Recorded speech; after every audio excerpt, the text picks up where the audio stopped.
El único lugar donde está el enlace es en Facebook, ¿no? No hay una Es el lista. único sitio que yo... Ah, no, sí, Pam me la mandó un correo, pero yo puedo responder a todos. A ver, espera.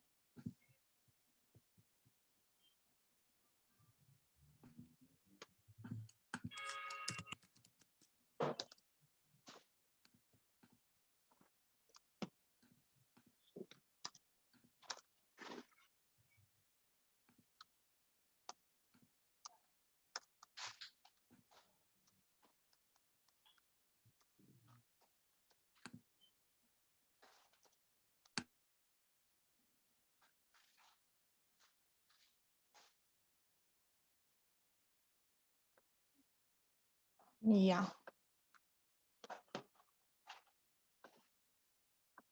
Ya parece que, a ver, queremos acá nomás.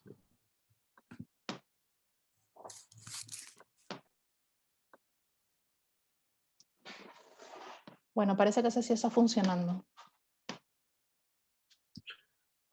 Sí, sí, voy a escribir en el grupo de profes para que se conecten acá. Genial, gracias.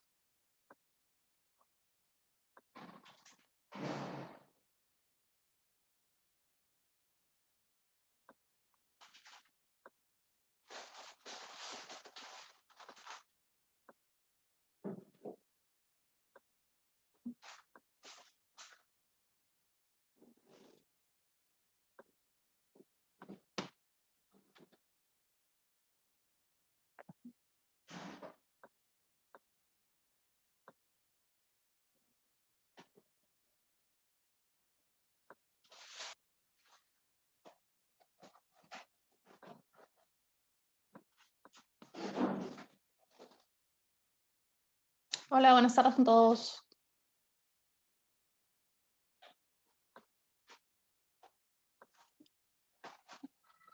Disculpen por la demora, estamos teniendo problemas con algunos de los links que hemos intentado hacer antes, entonces vamos a esperar un par de minutitos para que la gente que estaba intentando conectarse, recién hemos reenviado los correos, pueda entrar a esta sesión.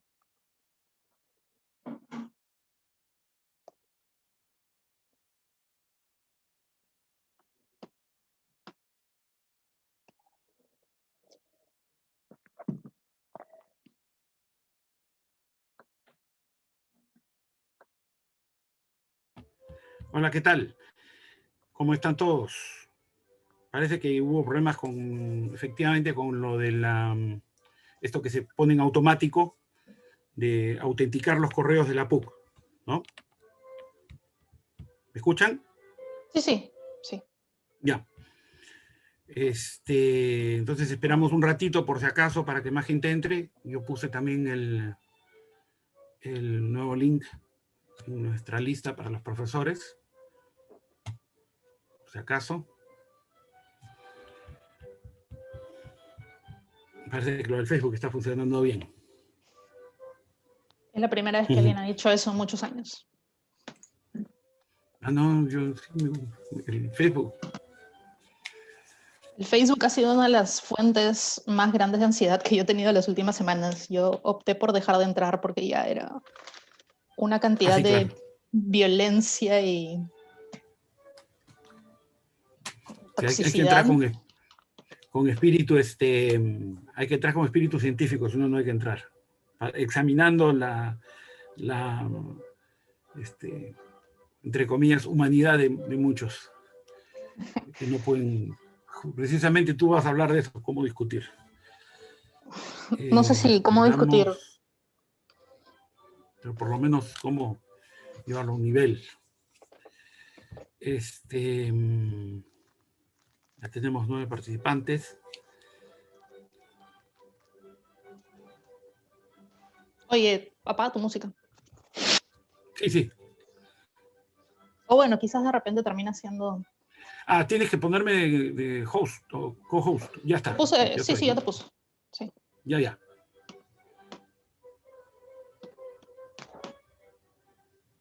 Vamos a parar esta música.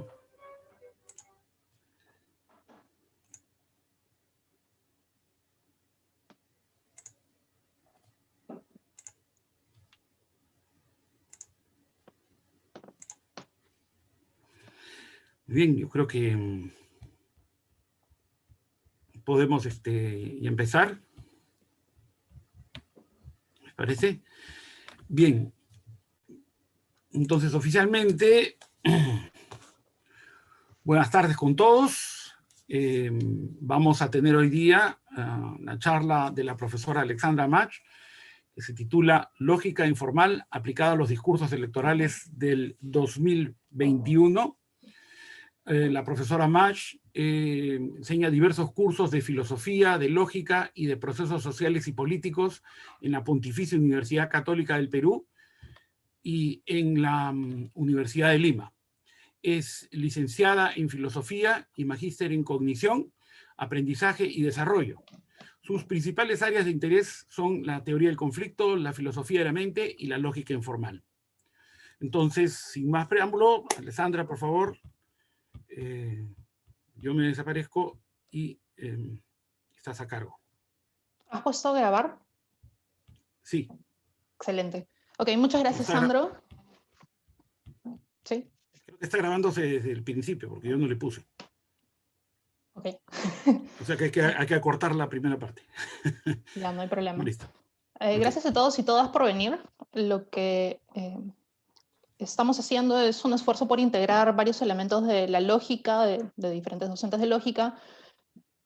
En principio me parece que está apuntando hacia discusiones entre docentes y predocentes y se ha ampliado a utilizar en algunos casos a alumnos o a personal interesado. En particular, de lo que yo quería hablar, perdón por esto, estoy cerrando algunas ventanas indeseadas.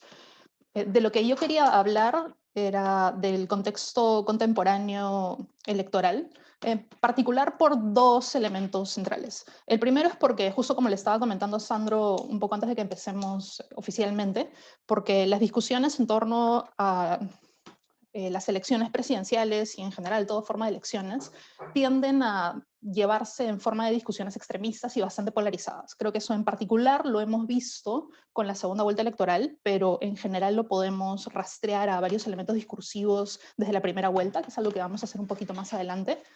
Las discusiones tienden además a ser emocionales, tienden a ser poco inclinadas al diálogo. Supongo que todos nosotros nos hemos cruzado con diferentes comentarios que en lugar de tratar de establecer puntos de contacto, digamos, argumentativos, tienden a simplemente acusar de ignorancia y de estupidez, y eso evidentemente termina siendo una tara para la discusión y para tomar decisiones tan relevantes como las de la presidencia o los congresistas. Entonces, lo que he intentado hacer, en principio, el esfuerzo inicial era intentar tal vez analizar los discursos de los mismos candidatos presidenciales. Eso terminó derivando en una serie de problemas que ya les voy a ir comentando más adelante. Entonces, he hecho una pequeña selección de discursos, tanto de votantes como en algunos casos de periodistas, medios de comunicación, y en otros casos de algunos de los candidatos presidenciales. Y el segundo elemento que inspira un poco esta presentación tiene que ver con la pregunta que suelo hacerme yo por un interés pedagógico general, que es cómo aplicamos esto que estamos trabajando dentro de la universidad, dentro de los cursos, a la realidad social. ¿Por qué nos sirve la lógica? Que es una pregunta que creo que muchos alumnos se suelen hacer dentro del curso, porque el curso tiene, al menos dentro de la católica, un énfasis particular hacia la parte más matematizable, hacia la lógica formal, ¿no? Que implica la simbolización y la aplicación de reglas específicas. Entonces, mi pregunta era cómo lo acercamos a un análisis menos académico y cómo lo aprovechamos justamente dentro de este contexto en el que estamos. Entonces, en lugar de utilizar la lógica formal, la pregunta que nos va a guiar es cómo puede servir la lógica para navegar este espacio electoral en el que estamos, ¿no? Tanto de las discusiones previas a las elecciones como el análisis que se está haciendo de las propuestas de los candidatos presidenciales o ya del nuevo, aunque todavía no oficialmente electo, presidente Castillo. Entonces, hay dos elementos centrales que he utilizado. Para empezar, intentar identificar ciertos hilos argumentativos, o en todo caso razonamientos que están explícitos en los discursos y en las discusiones, y por otro lado, identificar esas conclusiones trazadas de forma inadecuada, que es lo que más podemos observar y que es lo que precisamente deriva en las polarizaciones, en algunos casos falsas o mal formadas, o en generalizaciones inadecuadas, analogías no sustentadas, etc. Entonces la pregunta central es, qué cosas vamos a cubrir y qué cosas no vamos a cubrir. Un par de elementos que quería sacar del camino y que suelen ser un motivo justamente de disputa en este tipo de temas es cuáles son los criterios de verdad. Es decir, qué información es verdadera dentro de la que se está comunicando, dentro de la que manejan los medios de comunicación y los mismos votantes, y cuáles son los criterios de verdad alrededor de lo que se llama ahora posverdad o fake news, ¿no? Que es este intento deliberado de transmitir información como verdadera que carece de sustento o que incluso se conoce de antemano que es falsa. Otro elemento que tampoco vamos a poder tocar son los sesgos cognitivos. Eso es algo que de hecho ha sido bastante interesante de discutir en algunas sesiones previas de estos conversatorios el jueves, pero vamos a intentar separarlo. Entonces, esas predisposiciones que en muchos casos las personas tienen para aceptar determinadas premisas como verdaderas, justamente de acuerdo a las creencias propias, vamos a intentar simplemente separarlas, no las voy a considerar dentro del análisis. La última pregunta antes de pasar propiamente al análisis interno es ¿por qué utilizar una perspectiva informal? ¿No? Me parece que ya parcialmente respondí esto en la parte inicial, pero lo que quería dejar en claro es que una facilidad que nos da la lógica formal y las herramientas de la lógica formal exigen una serie de procesos de simbolización y de revisión de la estructura interna de los argumentos que no necesariamente son los argumentos a los que nosotros nos estamos enfrentando. Los razonamientos que he elegido y el motivo por el que los llamo razonamientos y no argumentos es porque en la mayoría de los casos no tienen una multiplicidad de premisas, sino son solamente, como dije hace un momento, generalizaciones, analogías, ¿no? Tienen una estructura bastante simple y que más bien es más fácil de aproximarse desde una lógica informal, porque son errores bastante más comunes asociados a las falacias y a los argumentos inductivos. Entonces, el elemento principal que me causaba problemas cuando escuchaba estos discursos, cuando escuchaba los debates presidenciales, cuando he tenido conversaciones con personas con perspectivas o similares o distintas de la mía, era bajo qué criterios estamos estableciendo conclusiones que sean adecuadas. Todos hemos visto una serie de discursos de generalización, como por ejemplo que la izquierda necesariamente implica comunismo, necesariamente es terrorismo, que la derecha es una reivindicación de las esterilizaciones forzadas. Entonces, la pregunta central es en qué casos estamos razonando adecuadamente y en qué casos no. Y para eso me pareció que la disputa central estaba entre establecer claramente la diferencia entre argumentos inductivos y falacias. Entonces, como no estoy muy segura cuál es el nivel del que están partiendo muchos de los participantes acá, quería hacer una definición general de ambos elementos para que más o menos estemos en la misma página de discusión.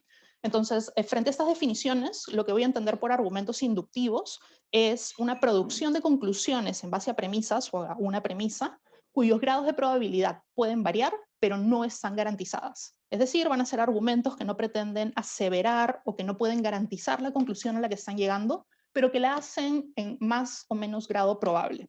Mientras que normalmente las falacias, en muchos autores distintos, se definen como errores de razonamiento que derivan en conclusiones inadecuadas o engañosas.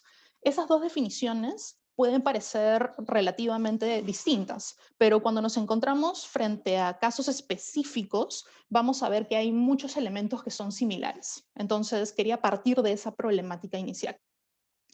Cuando definimos argumentos inductivos y definimos falacias, un elemento central radica en ese engaño en el que caemos de forma, en algunos casos, involuntaria, un engaño que en algunos casos puede ser deliberado de parte del hablante o que en algunos casos simplemente es inconsciente.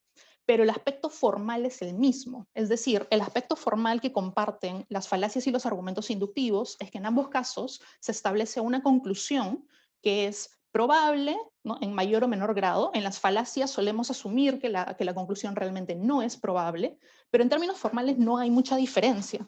De hecho, si nos remitimos a diferentes ciencias, muchas de las conclusiones que en algún momento podían parecer absurdas o generalizaciones apresuradas terminaron dando pie al origen de muchas teorías que hoy en día consideramos verdaderas. O si utilizamos algunas fuentes de crítica de la ciencia de la filosofía como Feyerabend, vamos a encontrar que más bien deberíamos ampliar las fuentes y considerar una serie de teorías que bajo el paradigma en el que estamos pueden parecer absurdas o extrañas y que finalmente terminan alimentando el conocimiento que consideramos verdadero. Entonces, tres elementos, tres tipos de falacias que coinciden con tres tipos de inducción son justamente los que tienen en estas dos categorías. Por un lado tenemos inducción de tipo causal, en donde establecemos que una consecuencia se ha dado identificando la causa que la genera, y que tiene un paralelo como falacia de causa falsa, en donde se asume esa misma estrategia, se asume que algo es causa de un fenómeno que estamos observando, pero que realmente no tiene una relación causal, que puede tener una correlación o simplemente no está relacionado en lo absoluto. En el caso de la generalización ocurre algo similar. En una inducción uno puede partir de, por ejemplo, una observación concreta y generalizar a algo que puede darse, ¿no?, de forma más continua. Y en el lado de las falacias tenemos ese mismo proceso llamado generalización apresurada, en donde lo que estamos haciendo es generalizar, en teoría de forma inadecuada, pero bajo el mismo proceso cognitivo. Y en los tipos de falacias tenemos tanto falacia de autoridad como el tipo de inducción de tipo de autoridad, en donde la diferencia general está en que cuando uno hace una inducción de autoridad está sustentando que su conclusión es verdadera, basándose en una autoridad experta en el tema, mientras que en teoría, en una falacia de autoridad, te sostienes en una autoridad que no es una autoridad en el tema, que quizás es una autoridad en otros temas, o es una celebridad o una persona conocida. Ahora, voy a entrar en ejemplos dentro de estos tres tipos para que se note cuál es el problema al que estoy apuntando. Cuando hablamos de los argumentos inductivos causales o de causa falsa, muchas de las cosas a las que nos hemos enfrentado tienen que ver con, por ejemplo, lo que ahorita se está discutiendo alrededor del fraude en las elecciones. ¿Cuáles son los fundamentos, cuáles son las evidencias que las personas están utilizando para declarar fraude en las elecciones de la segunda vuelta? En algunos casos se ha mencionado a votantes o en algunos casos miembros de mesa que son menores de edad o que en algunos casos son fallecidos. Y el razonamiento sería más o menos el siguiente. Si una persona ha sido miembro de mesa, en una mesa en la que ha ganado mayoritariamente Perú Libre, y esa persona está rompiendo las leyes determinadas por la OMPE acerca del establecimiento de los miembros de mesa, en donde la persona, por ejemplo, debe ser mayor de edad, en donde los miembros no deberían ser familiares entre sí, etc., entonces concluyo que debe haber fraude, porque se está, ¿no?, asociando una causa que es, ha habido un problema dentro de el establecimiento de los miembros de mesa que ha favorecido a un candidato particular. Cuando se ha discutido esto, dentro de las condiciones de verdad, se ha encontrado que estos miembros de mesa no eran realmente menores de edad, habían cumplido ya 18 años para el 11 de abril. Entonces, lo que tenderíamos a decir es entonces es una causa falsa. Es una causa falsa decir hay fraude electoral porque hay miembros de mesa menores de edad. Pero hay otra serie de problemas que podríamos identificar acá si hacemos un análisis un poco más pormenorizado de la lógica que está haciéndonos llegar a la conclusión de que ha habido fraude.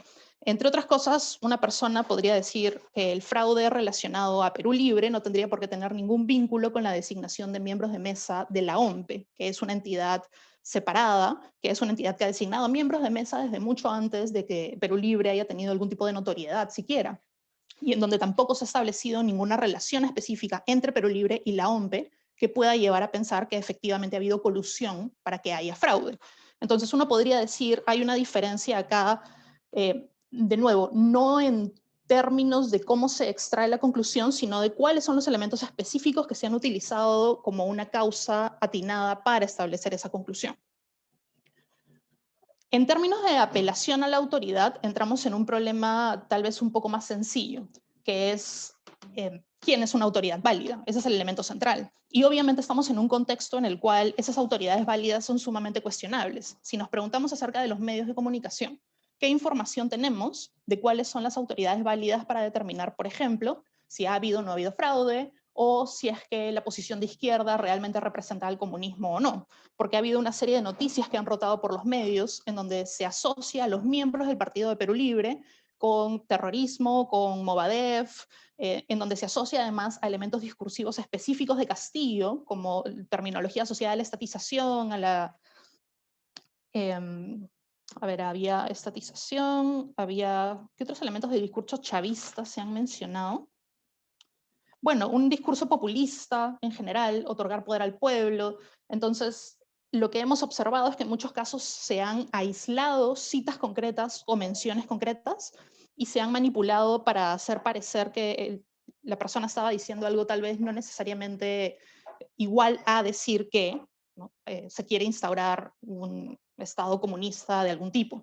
Entonces, si los medios de comunicación de por sí son una fuente no confiable, ¿cómo establecemos quién es una autoridad válida y quién no lo es? ¿Cómo demostramos qué personas están teniendo algún tipo de experticia en aquello que se está manejando? Le creemos a los científicos políticos que manejan el discurso interno, que pueden hacer un análisis de las condiciones históricas, porque uno de los objetivos de los medios de comunicación es intentar aportar de forma neutral información para que nosotros, los votantes que no somos expertos en los temas necesariamente, podamos tomar decisiones informadas. Entonces, esto de por sí nos va a llevar a un problema particular que, bueno, vamos a ver en un ejemplo particular un ratito. El tercer problema, la tercera categoría, es la de generalización, y eso nos lleva a muchísimos más conflictos. En el caso de la generalización, repito, lo que estaríamos intentando hacer es partir de, en algunos casos, situaciones concretas, casos particulares, y tratar de proponer conclusiones que se pueden dar de forma general o que se pueden repetir en algunos casos si asociamos la generalización a la predicción. Hemos visto esto mucho en relación a la contracampaña, al antivoto que se ha estado discutiendo tanto referente al fujimorismo como referente a Perú Libre, en donde se partía de ciertos elementos relativos, como decía, elementos discursivos, como el uso de la estatización, para decir entonces todo va a ser estatizado, ¿no? Todo va a ser tomado por el Estado. Y en algunos casos cabría preguntarse, bueno, pero si sucedió algo así en Venezuela, en donde no solamente se estatizaron determinados elementos, ¿no? O en Cuba o en ciertos otros países comunistas, en donde ya ha ocurrido un proceso, ¿por qué no asumir que esa misma acción va a tener las mismas consecuencias, ¿no? La pérdida de trabajos, la miseria, la pobreza, la desorganización social, la concentración de poder en las Fuerzas Armadas o en el gobierno, etcétera. Entonces acá hay una serie de ejemplos que quería tal vez discutir con ustedes, que es que cuando hablamos de generalización hay diferentes tipos de generalización que se han hecho. Entonces, si hablamos de la experiencia personal, muchos de los votantes han tenido experiencias particulares en los centros de votación, sea como personeros, sea como votantes, sea como miembros de mesa, en donde han observado casos específicos. Después de la primera vuelta salió por lo menos un video de una persona que estaba yendo al centro de votación y que muestra una cédula en donde ya estaba marcada Keiko Fujimori. Y dice, me han dado una cédula marcada, entonces a partir de eso podríamos inferir que puede haber fraude o que puede haber una intención de en general distribuir estas cédulas marcadas. Otras personas más bien, y esto en parte lo saco un poco de los discursos de los alumnos que tengo para mis cursos de procesos sociales, han tratado de argumentar el fraude a partir de la acción de algunos personeros que decían, están intentando invalidar votos de Fuerza Popular, están intentando invalidar tal o cual cosa. Entonces, ¿hasta qué punto podríamos o no podríamos generalizar? Si estas personas están actuando así, entonces van a haber muchas personas o una mayoría de personas que va a actuar de esa misma manera. En términos relativamente formales, intentando establecer criterios específicos para ver qué cosa se puede o no se puede generalizar, uno diría la experiencia personal no es generalizable a nivel nacional ni nada por el estilo, ¿no? La experiencia personal, lo que yo haya observado, evidentemente puede ser un caso distinto. Pero ¿qué sucede con los casos que son observados desde, digamos, la historia reciente peruana o desde justamente la historia de países extranjeros, latinoamericanos, que han tal vez pasado por propuestas similares o por procesos relativamente similares, de los cuales podríamos concluir que efectivamente vamos a tener un gobierno socialista o comunista, o que ciertas acciones relacionadas a la estatización van a generar necesariamente que las inversiones se retraigan y que finalmente el sol caiga, se devalúe, que perdamos el trabajo, etcétera, etcétera. Entonces, acá podemos utilizar algunos criterios específicos relativos a qué cosa hace un argumento inductivo, más fuerte o menos fuerte. Uno de esos criterios es el número de casos observados. Entonces, si efectivamente mi experiencia personal ha sido de una persona que ha encontrado una célula marcada, ha sido de un personero que tal vez realizaba acciones no necesariamente honorables para defender los votos, yo diría ese número de casos es tremendamente reducido y no me permite llegar a la conclusión de forma acertada. Podría decir, esa es una generalización apresurada, una generalización exagerada.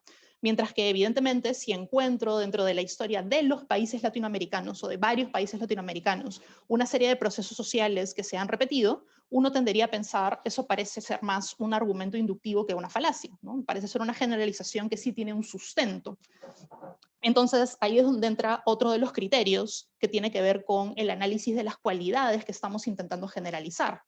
Se trata de decir, ¿no? Se ha probado que el comunismo no funciona. Esa es una frase que se ha repetido muchísimo previo a la segunda vuelta. Ya se ha probado que el comunismo no funciona, por lo tanto no deberíamos votar por Perú Libre. Voy a saltarme totalmente la asociación en este momento entre el comunismo y Perú Libre, no me parece relevante, pero me interesa si es que la generalización sería una generalización acertada o no. Entonces, si analizamos la cualidad de los aspectos que estamos intentando generalizar, ¿no? Que implicaría las condiciones sociales por las cuales un determinado grupo llega al poder, que implicaría las condiciones políticas de concentración de poder que permite justamente que se implanten una serie de estrategias que no serían reguladas o denegadas, por ejemplo, por el Congreso o por otras entidades independientes de la presidencia. Implicaría también las condiciones económicas en las que están desarrollándose ambos procesos. Si analizamos esas cualidades, que son las que han tendido a ser analizadas en ciertos medios considerados relativamente neutrales, que en algunos casos son, ¿no?, podcasts, grupos que están en YouTube, ¿no?, grupos de analistas específicos o de ciertos periodistas, que dicen, bueno, la concentración de poderes que permite que se establezca un Estado comunista, por ejemplo, requeriría del apoyo de las Fuerzas Armadas. Las Fuerzas Armadas en nuestro país están asociadas fuertemente al fujimorismo desde los 90s, y más bien no tienen ningún tipo de asociación a Perú Libre. Entonces, uno tendería a pensar esas condiciones, esas cualidades por las cuales se está tendiendo a generalizar que el comunismo es lo que se va a implantar y que el comunismo no funciona, cuando las condiciones, que son las que justamente crean el Estado específico, que crean ese Estado comunista, son radicalmente distintas. Eso más bien nos llevaría a pensar que esto parece encauzarse dentro de lo que sería una falacia, un razonamiento apresurado que no está examinando las condiciones por las cuales uno llega a esa conclusión. Algunos ejemplos más de estas generalizaciones son, si tú votas por X, digamos que si votas por Perú Libre, entonces eres, ¿no?, eres comunista, eres terrorista, eres caviar, eres de izquierda, estás a favor de... O si votas por Fujimori, entonces estás a favor de las esterilizaciones forzadas, necesariamente estás a favor del crimen organizado, etc.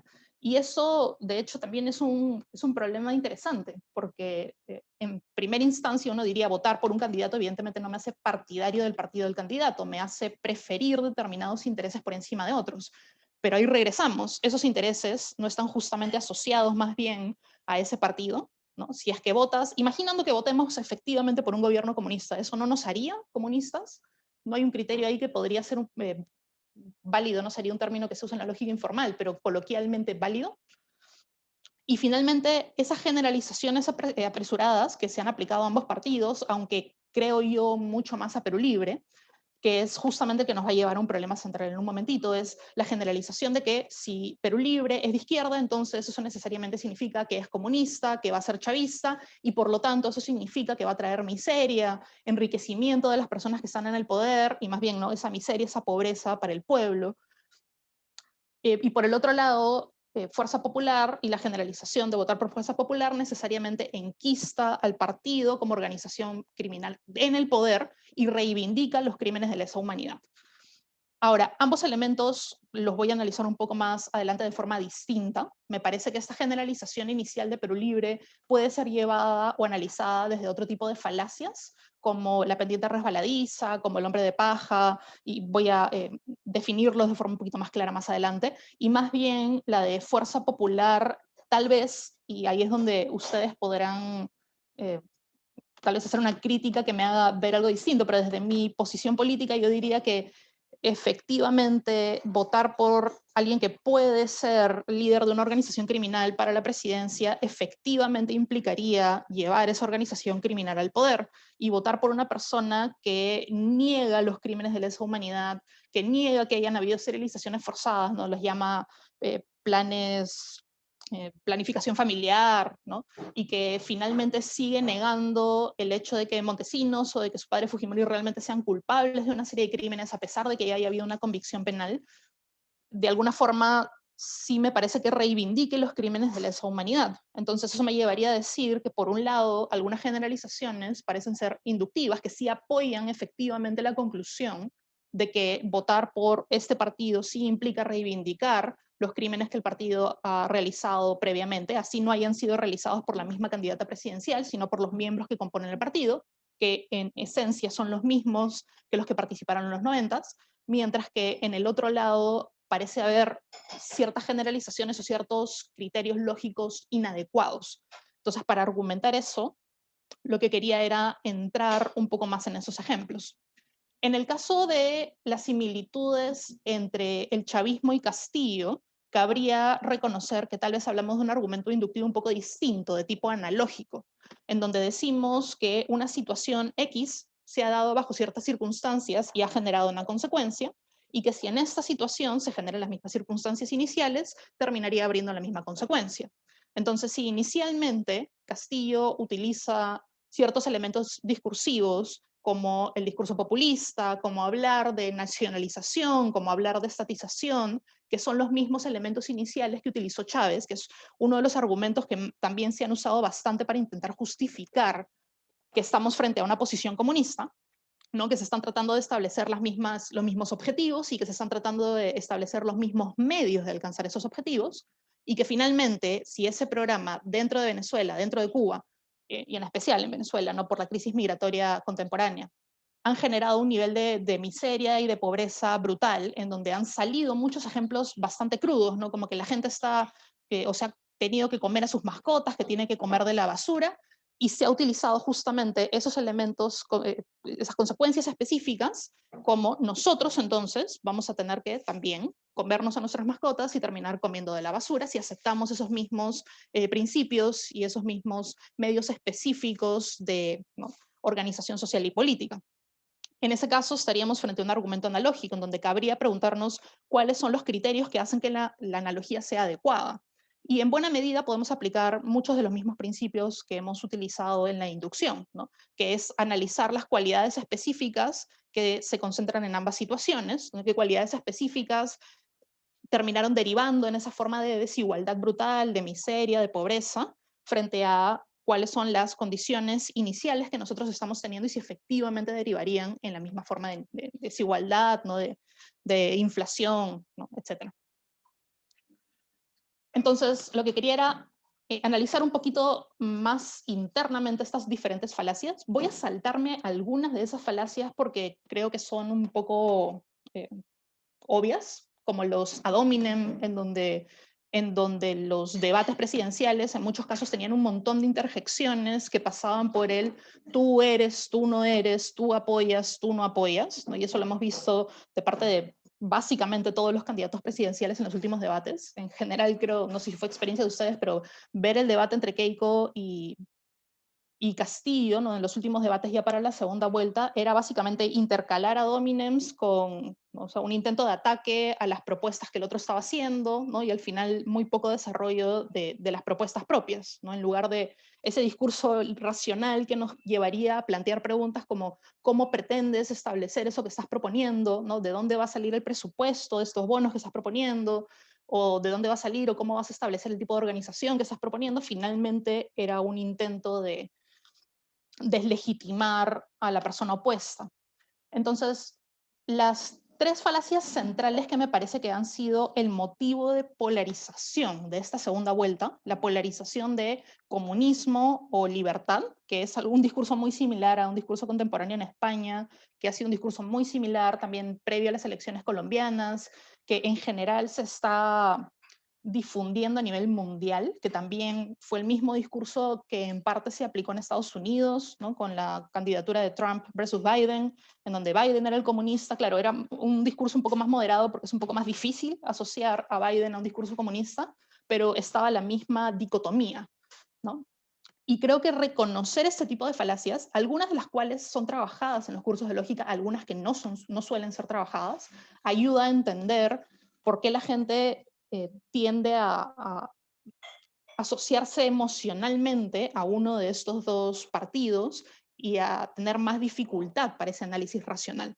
Entonces, una de esas falacias es la del hombre de paja, que es de hecho una muy popular en textos de lógica contemporáneos, no tanto dentro de los textos más antiguos, que son los que nosotros utilizamos en estos cursos. En este caso, he propuesto un par de ejemplos distintos.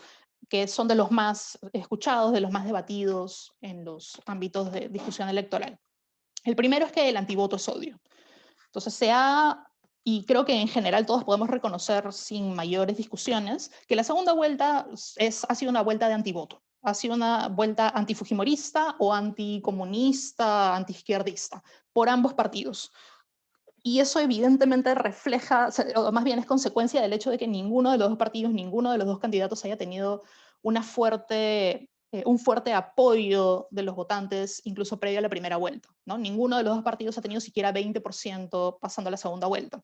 Entonces, en general, la segunda vuelta ha sido un antivoto. La pregunta es si ese antivoto refleja o no refleja odio.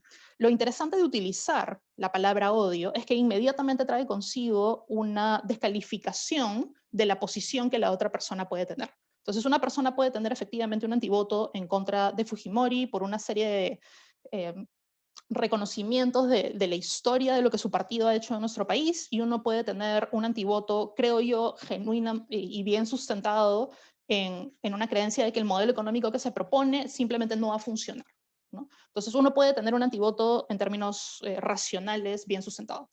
Mientras que el argumento que se ha usado para intentar quitar el apoyo a cualquiera de los dos partidos es que el antivoto es odio y no podemos votar por odio, tenemos que votar de forma sensata, tenemos que votar por el país. Y se ha hecho una hilación interesante de eslogans, ¿no? En donde el antivoto es odio, entonces no hay que votar por odio, hay que votar por el país. Y votar por el país es votar también por tu familia. Y ahí la pregunta es, ¿quién es tu familia? Entonces se han concentrado la mayor parte de los votantes de las clases altas, ¿no? En esa hilación que es bien interesante, en donde, claro, yo voto por el bienestar de mi familia, pero el bienestar de mi familia implica mantener un cierto nivel económico. Entonces los grupos de poder en general se han concentrado a favor de Fujimori, siguiendo un poco esa hilación racional. Entonces la pregunta es, ¿qué cosa implica la falacia del hombre de paja? Lo que estamos es reformulando las posturas del oponente. De hecho, hay dos definiciones que yo manejo, pero la central es la reformulación de las posturas del oponente de manera que parezcan absurdas o burdas o mal armadas. Entonces, si yo digo, estás votando por Castillo, por ejemplo, simplemente porque odias a Keiko Fujimori, entonces evidentemente le estoy quitando fuerza y le estoy quitando motivos al antivoto, y los estoy simplemente asociando con una emoción que socialmente consideramos inadecuada y que no debería tener cabida dentro de los discursos o dentro de las discusiones electorales.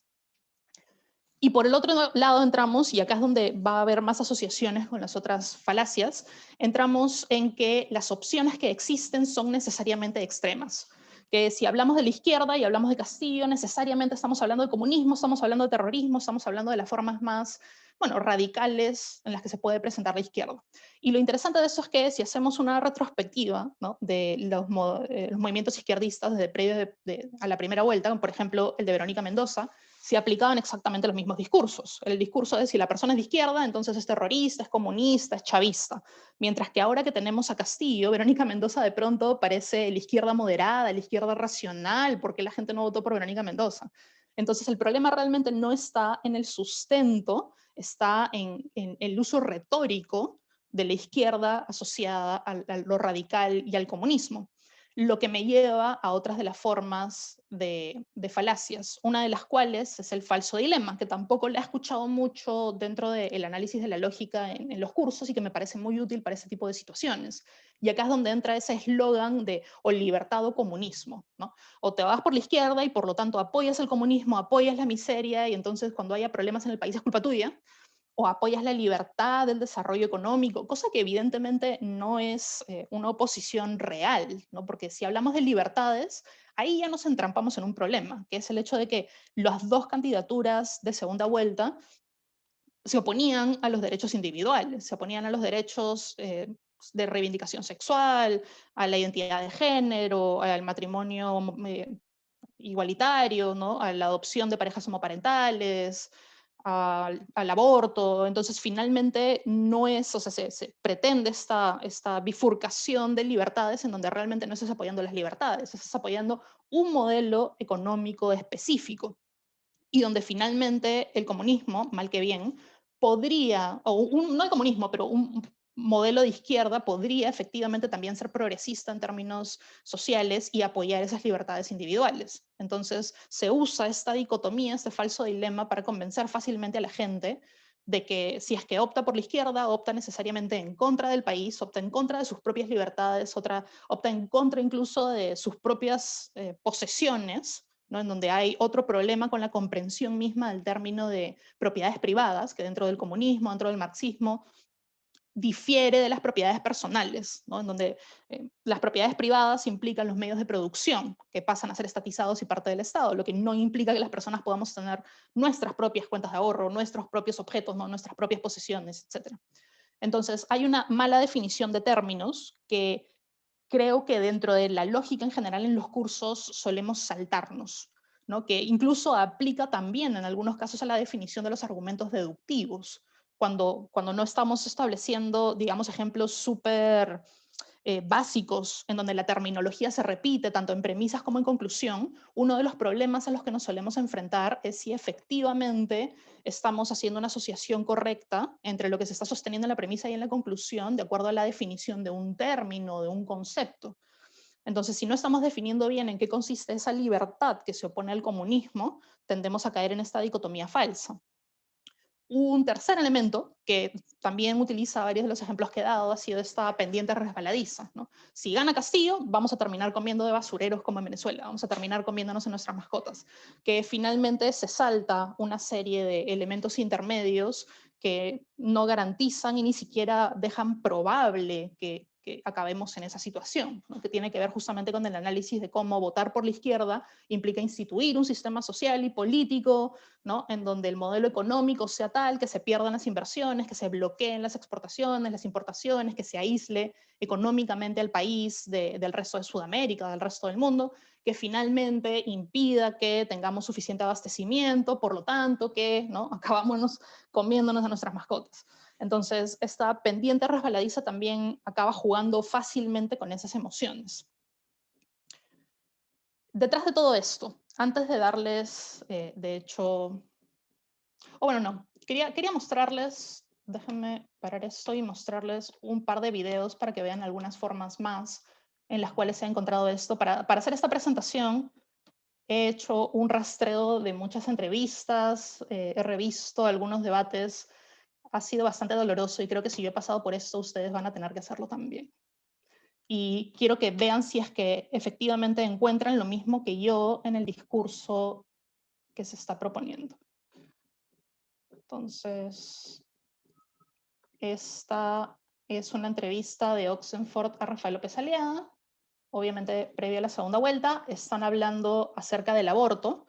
Y acá también, en el caso específico de Rafael López Aliaga, es el motivo por el que además he evitado hacer un análisis de los mismos candidatos presidenciales, es que hay una serie de problemas que van mucho más allá del alcance que yo puedo tener dentro de esta pequeña presentación de 1 hora, y que, entre otros casos, justamente son identificables cuando uno va intentando trazar cómo pasa de una idea específica a otra, que terminan siendo recursos retóricos. Entonces, en este caso están hablando del aborto, están hablando de la oposición de Rafael López Aliaga al aborto. Ese es uno de los momentos que se hicieron populares, como cuando él propone que las personas, las mujeres violadas las niñas violadas, no deberían ser pagadas con un hotel 5 estrellas. No significa nada, y a mí una me parece un Te estás quedando con una parte de la frase, ¿no? Yo quiero salvar las 2 vidas. O tú sí quieres matar gente. Yo no quiero matar a nadie. ¿Quieres matar gente? Pues hay un niño ahí. No quiero matar a nadie. Hay un niño. Pero me parece que hacer que una niña siga un embarazo es matarle en vida. Respóndeme la pregunta tú. ¿Quieres matar a alguien? A ver, pero además yo no soy candidata a nada. No, pero no, es un ser humano. Aparte de la política, estamos hablando de antropología. Antropología básica. ¿A usted le parece matar a una niña en vida? ¿Tú quieres matar? ¿Yo? Yo no quiero matar. ¿Quieres matar? Pues. ¿A usted le parece que sí? Eres asesina. ¿Usted me está diciendo asesina? Asesina. Uy, ay, ay. Así yo lo podría demandar, Grábate esa. Ahora con lo que acaba de decir que bravo es, me va a pedir disculpas en 5 minutos, en 15 minutos, cuando termine la entrevista se va a ir a otro canal y va a decir quiero pedirle disculpas a Juliana Oxenford. Ok, haga lo que quiera. Yo ya sé, aquí Entonces, en este caso específico, lo que tenemos es porque por eso decía que era particularmente complicado si entramos al discurso de los candidatos, entramos a las propuestas de los candidatos, y dentro de las diferentes propuestas de los candidatos tenemos diferentes problemas en la inducción, o en algunos casos falacias abiertas. En este caso estamos hablando de una defensa pro vida, en donde si la persona está a favor del aborto necesariamente es calificada como asesina, ¿no? Y hay un paso bien interesante ahí que de hecho se contradice con una propuesta que no les puedo pasar el video completo porque es largo, pero 5 minutos antes el mismo Rafael López Aliaga propugnaba que los violadores de niños deberían ser asesinados, no debería haber pena de muerte para estas personas. Entonces de pronto tenemos una contradicción mucho más directa entre defender la vida porque tiene un valor inherente. Entonces, ¿no? En ninguna circunstancia, incluyendo niñas de 9, 10 años que hayan sido violadas, deben tener la opción del aborto, y sin embargo una persona que viole a las niñas sí debería pagar su vida sin ningún tipo de miramientos, ¿no? Por el mero hecho de lo que ha ocurrido. Y una pequeña sección más que les quería mostrar era...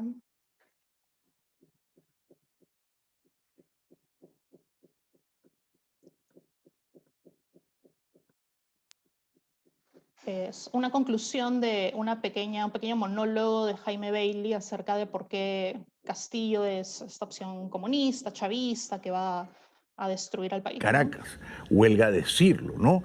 Entonces no es broma Castillo, ¿eh? No es broma. Si gana Castillo, lo dije anoche en un programa especial para Perú, 7x7 Canal Willax, hay un riesgo altísimo de que si ejecuta su plan de gobierno se implante una dictadura chavista neocomunista en el Perú y se acaben las libertades políticas, económicas, personales, ¿no? Ese riesgo no existe con la señora Fujimori, ni con el señor López Aliaga, ni con el señor De Soto. Creo que va a pasar la señora Fujimori, ¿no? Si ella gana, está claro que va a respetar el modelo económico, el modelo capitalista de libre mercado, y está claro que va a respetar el modelo político, que es una democracia liberal, republicana, ¿no? En la cual gobierna la mayoría, pero también tiene una cuota de poder la minoría. Así las cosas, y puestos a elegir entre Castillo, chavista, neocomunista, y la señora Fujimori, de derecha conservadora, quizá con un tufillo populista o autoritario, yo me pregunto por quién votarán los peruanos y no tengo una respuesta fácil. Una pausa y regresamos enseguida. Entonces ese es un ejemplo justamente de ese falso dilema en donde se contraponen cosas que no necesariamente requieren de contraposición, ¿no? El hecho de que uno de los gobiernos pretenda defender ciertos elementos del modelo neoliberal económico, a pesar de que, ¿no?, se está observando, como dice él, un cierto tufillo autoritarista, y además tenemos ciertas pruebas de intervención dentro de del Poder Judicial, por ejemplo, se contrapone el hecho de que el comunismo va a venir y va a destrozar necesariamente el país, ¿no? Entonces hay una oposición de términos que no necesariamente tendrían por qué estar opuestos. Uno no discrimina al otro.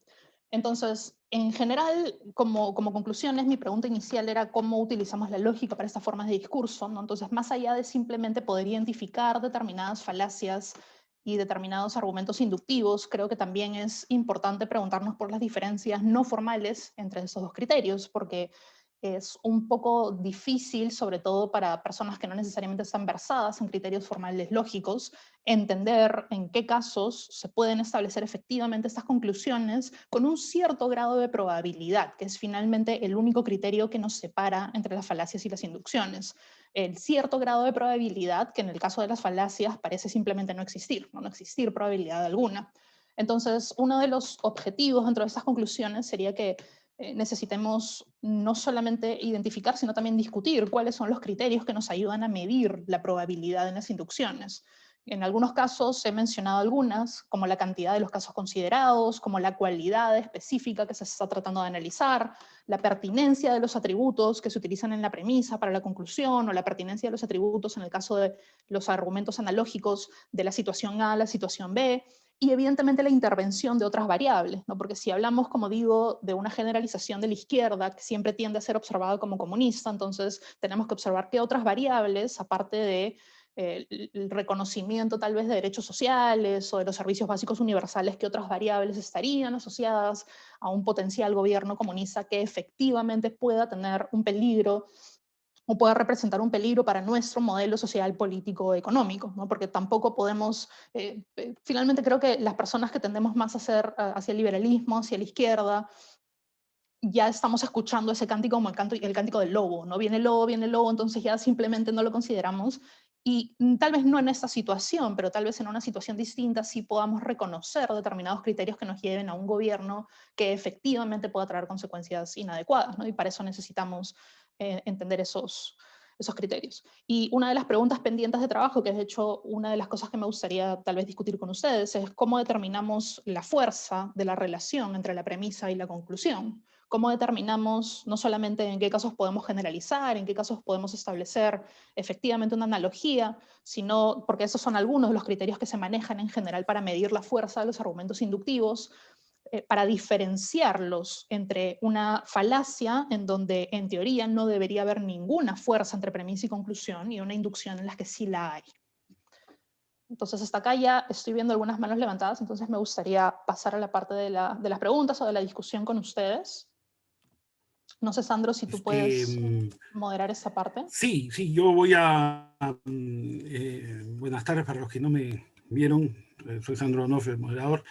Voy a moderar un poquito la discusión. Por favor, no se extiendan mucho con las preguntas, pero antes me gustaría saber si podemos tomar una foto.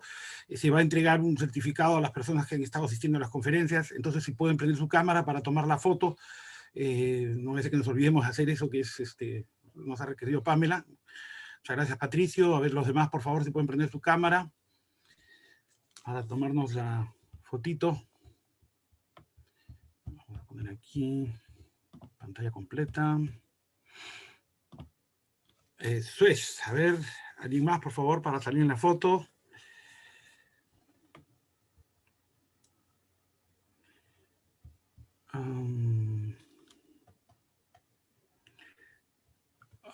Es control print, ¿no? Sí. Yo la puedo tomar también. Sí. Y así, no, mejor tomamos dos por si acaso. Bueno, ya estamos entonces para la foto. Vamos a ver, por favor, pongan su carita feliz. Vamos a ver, otra más por si acaso. Se supone que ya está. Aquí justo entró alguien. Vamos a poner aquí. Vamos a ver un ratito. Entró Alejandro. Ya está. Entonces vamos a ver, voy a subir una para que tengan ustedes también. Bien, entonces ahora sí pasamos a las preguntas. ¿Les parece? Tú tienes ahí las manos alzadas, entonces tú puedes ir respondiendo. Creo que yo veo la de Nureddin. Creo que sería el primero. Pueden ustedes, por si acaso, déjame ver si está... Sí, está habilitado a que ustedes puedan quitarse el silencio. No se olviden de poner silencio después, por favor, para que no interrumpan los ruidos. Entonces, David. Tú puedes quitarte sí, yo... ¿No? A ver, aquí se... Hazlo... Un ratito, ¿ya? Ya, a ver. Sí, Nureddin, tú tienes que activar tu micrófono. Activar tu micrófono. Abajo, a la izquierda, aparece el micrófono. Voy a hacerlo por si acaso, pero sí, porque no me deja activarlo. Tú tienes que activar tu micrófono. Yo ya he hecho todo lo que se hace desde aquí. Tú tienes que ir abajo a la izquierda y el micrófono debe estar con... Sí, ahí está. Sí, ahora sí. ¿Qué tal? Bueno, la pregunta es, sin entrar en ninguna discusión política, que no es el caso, ¿no? Sino simplemente como una evaluación de la aplicabilidad de lo que se nos está exponiendo ahora. Por ejemplo, en caso de la distinción entre la inducción por generalización y la falacia de inducción, la falacia de la mala generalización, ¿no? Es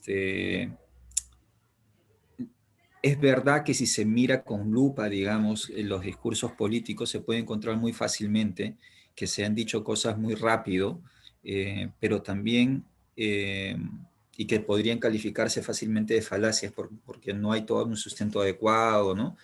Pero también es verdad que los discursos políticos no son el lenguaje académico. Y en los spots televisivos, en las entrevistas, apenas si hay tiempo de 2, 3 minutos para centrarse en un tema hasta que el periodista pasa al siguiente, se acaba, y entonces es en algún grado inevitable incurrir en esa forma de hablar de generalización. Entonces, ¿cuán aplicable es realmente el llamado a la moderación y a la razonabilidad que finalmente está detrás de la base de esto, ¿no?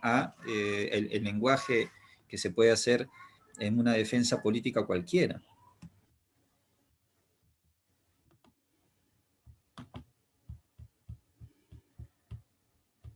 Perdón, me olvidé de desbloquear el micrófono. Decía, estoy totalmente de acuerdo con lo que dices. Normalmente cuando se hace un análisis de este tipo no se puede hacer un análisis de un discurso específico. O sea, no podrías hacer un análisis, por ejemplo, de lo que dice un candidato en un debate concreto o solamente en una entrevista. Es más, tampoco puedes hacer solamente un análisis de lo que dice el candidato, porque finalmente necesitas conocimiento también. Si escuchamos los discursos de, por ejemplo, Keiko Fujimori, en general suelen ser discursos bien argumentados, suelen ser discursos pensados, pero que también sabemos que suelen ser muy contradictorios con lo que ella puede proponer en otros espacios o con lo que ella efectivamente va a manifestar, que es en general un problema que tenemos dentro de la política. El hecho de que un candidato o un partido presente una serie de propuestas o defienda una serie de ideas y que finalmente cuando llega al poder termina siendo algo completamente distinto. Entonces se tiene como fuente de análisis una serie de cosas distintas. Tienes que tener como fuente de análisis los discursos, que no se pueden limitar a un discurso concreto, porque además tranquilamente, como tú dices, en una entrevista, en un debate, median otras cosas, media la ansiedad, media tienes la cámara enfrente, entonces las personas pueden decir cosas que no necesariamente están bien sustentadas o bien hiladas, sino que tienes en cuenta todos los discursos, tienes en cuenta los planes de gobierno, como digo, tienes en cuenta la historia política detrás de cada partido, detrás de los personajes por los cuales estamos votando. Entonces, por eso mi propuesta no ha sido... Me terminé alejando del análisis de los debates políticos porque terminaba siendo una empresa que honestamente podía tranquilamente dar para una investigación completa y un paper o un libro completo, ¿no?, de análisis de discursos electorales. Sí, en ese sentido estoy de acuerdo con que no se puede tomar solamente una entrevista, un debate. Sí, yo tenía también, en vista que no veo manos levantadas, voy a aprovechar mi posición privilegiada. Yo tenía también una pregunta, si es que tú has visto cómo aplicar estas intuiciones, estas formas de razonamiento, ¿no?, informal, con lo que podríamos llamar así como una cámara en frío. Es decir, cuando yo digo, por ejemplo, están diciendo que esta señora Keiko Fujimori está impugnando la votación, pero claro, y es de picona, claro, vamos a ver si el razonamiento es válido si no fuera Keiko Fujimori. No sé si me dejo entender. O sea, no claro, podemos evitar, ¿no?, como nosotros conocemos a las personas. O sea, se supone que está la falacia ad hominem, debería quedar de lado, ¿no? No sé si es falacia o sesgo, pero debería quedar de lado en la ad hominem, y yo no debería decir, no, lo que pasa es que es Keiko, yo ya la conozco, eso es una sinvergüenza. Pero ¿qué es lo que pasa si yo digo, al margen de que Keiko sea una sinvergüenza, qué es lo que tengo que hacer? Entonces, por ejemplo, tú pusiste un ejemplo de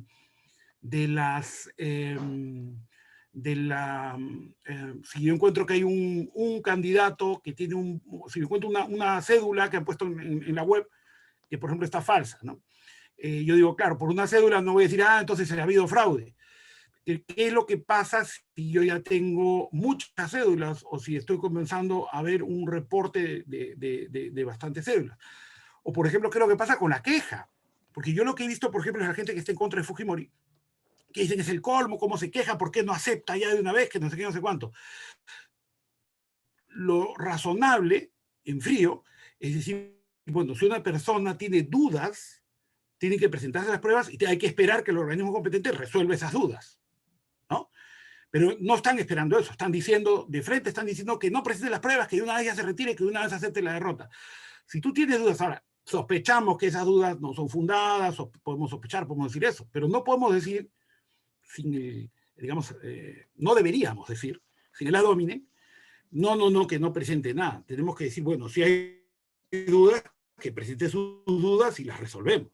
Pero no lo hacemos, ¿no? Entonces quería saber más o menos qué piensas de eso. Bueno, y hay dos cosas. Una cosa es el criterio de generalización, pero otra que creo que es tu punto central es si tenemos el conocimiento de que ya un candidato específico tiene ciertas intenciones, cómo media el análisis de esas intenciones o de la historia. Y fue una de las cosas que me detuve a analizar en algún momento, que terminé por excluir justamente porque terminaba cayendo más dentro de una dominante tal vez circunstancial, pero creo que la posición específica enunciada tal como tú la enuncias no cabría dentro de un análisis, digamos, inductivo, sino simplemente dentro de un discurso falaz. Finalmente, el hecho de decir ya tú ya has perdido, tú ya simplemente aceptas, sí es un criterio que además no está sustentado, porque tendríamos que esperar el análisis de las pruebas. El problema está en cuando, creo que es lo que se ha estado discutiendo, se presentan tantas observaciones que finalmente una de las cosas que he visto que se está discutiendo en medios es que con el número de observaciones, y esas observaciones no son dictaminadas como procedentes o improcedentes, en un determinado tiempo se procedería a una segunda ronda de elecciones, que es finalmente lo que sí favorecería Fuerza Popular, que está perdiendo, ¿no? Que en todo caso sí entraría, creo yo, podríamos utilizarlo como una variable a analizar, de qué tan probable es el discurso de que efectivamente haya fraude, o de que las pruebas presentadas sean pruebas de fraude y no sean simplemente una avalancha, ¿no? de actas, una avalancha de observaciones infundadas, pero que terminen tomando tanto tiempo que finalmente favorezcan al partido, porque habría una vuelta más o habría una convocación a elecciones ulterior, ¿no? Y creo que ahí el criterio sería ese, analizar las variables que podrían intervenir en qué hace que esta conclusión sea verdadera o no. Y ahí tendría que, porque no estoy muy segura de cuál es la conclusión que estarías planteando. O sea, que efectivamente hay fraude, o que la persona en particular no tiene derecho a impugnar o observar actas. No, en realidad lo que planteaba era que cuando se traslada el razonamiento fuera del contexto, se puede hacer mejor. De hecho, se hace mejor. ¿Por qué? Porque cuando se traslada el contexto, como te digo, si lo que estuviéramos viendo son si estuviéramos viendo a Biden quejándose de que Trump le ha hecho fraude, nosotros desde acá diríamos, oye, este Trump, ¿cómo es posible que quiera acelerar el resultado? Que es un sinvergüenza, que acepte, hay que revisar si Biden dice que ha habido, ¿te das cuenta? Porque es Biden. Claro, ese es el sesgo, ese sí sería un sesgo partidario. Sería un sesgo frente a simplemente si determinado candidato lo dice, entonces debe ser verdad. Que es una de las cosas que dije, mejor lo sacamos de camino, porque ahí hay sesgos de todos los partidos y hay sesgos de todas las claro, por eso perspectivas ideológicas.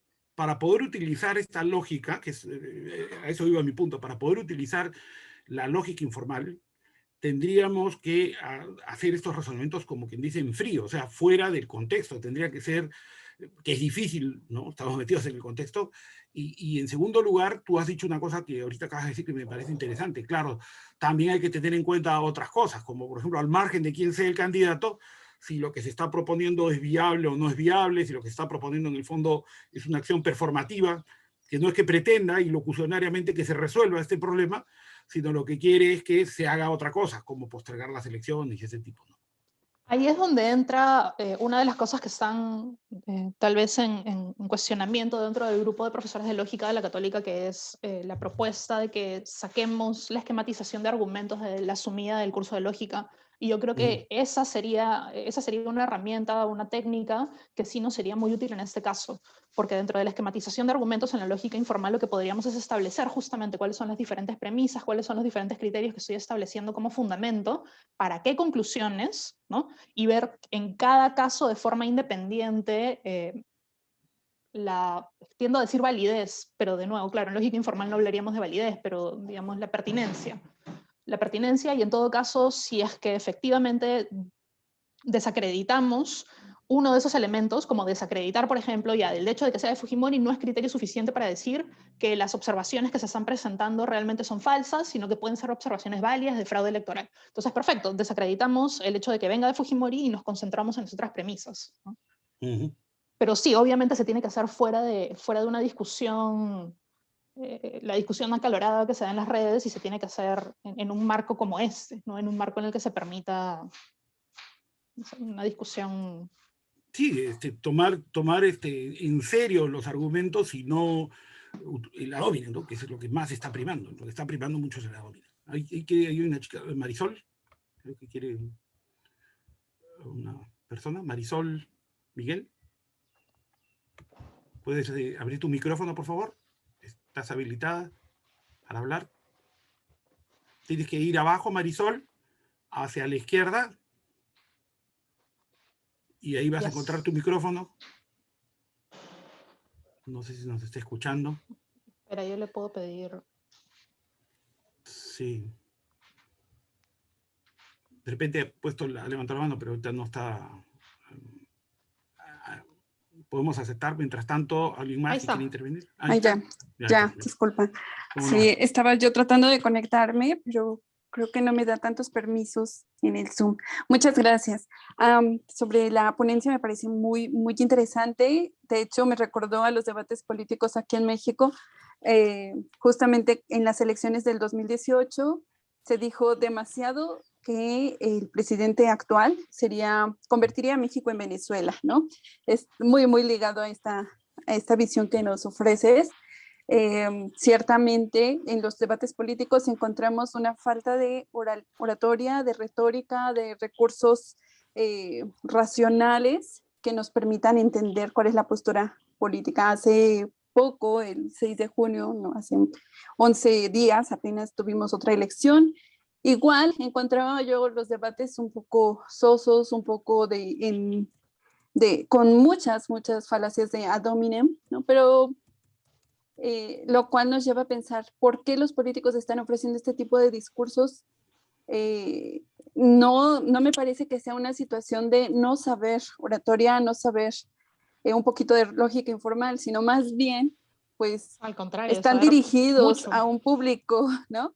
Sí, están dirigidos a un público que va a aceptar este tipo de recursos argumentativos. Y eso me parece, pues, a considerar, ¿no? Que tenemos que sí estudiar por qué la gente no está observando que ahí hay una petición de principio, que ahí hay un círculo vicioso, que hay una pendiente resbaladiza, que hay un argumento que no tiene premisas relevantes para establecer la conclusión, ¿no?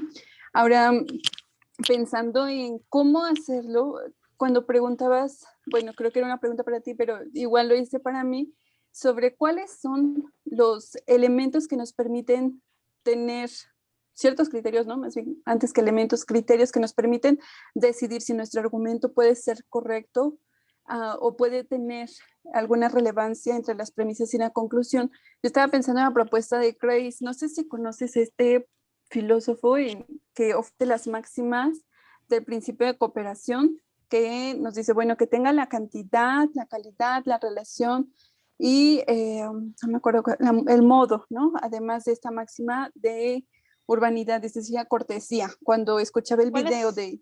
¿Sí? ¿El autor, perdón?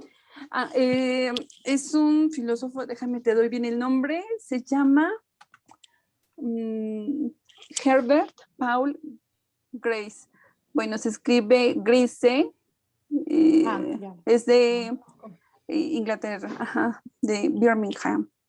Él nos ofrece pero finalmente somos los entes, ¿no?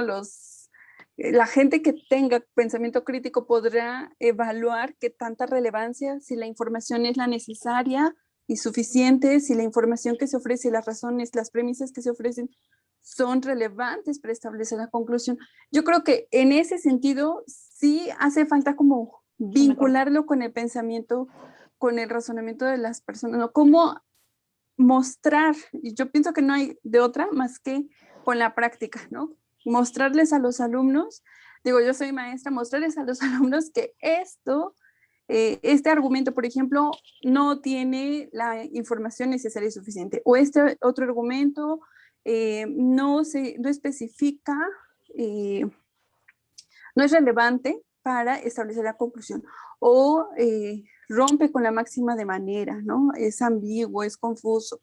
Yo creo que hace falta más práctica en este sentido, porque podemos hacer un montón de teoría de la argumentación, podemos revisar las estructuras que ofrece cada uno de estos teóricos de la argumentación, desde Liebman, no sé, se me fueron los otros dos nombres que son así muy comunes de la teoría de la argumentación. Sin embargo, creo que para demostrar o para hacer que la gente realmente lo piense, no piense el argumento, tendríamos que hacer más ejercicios, ¿no?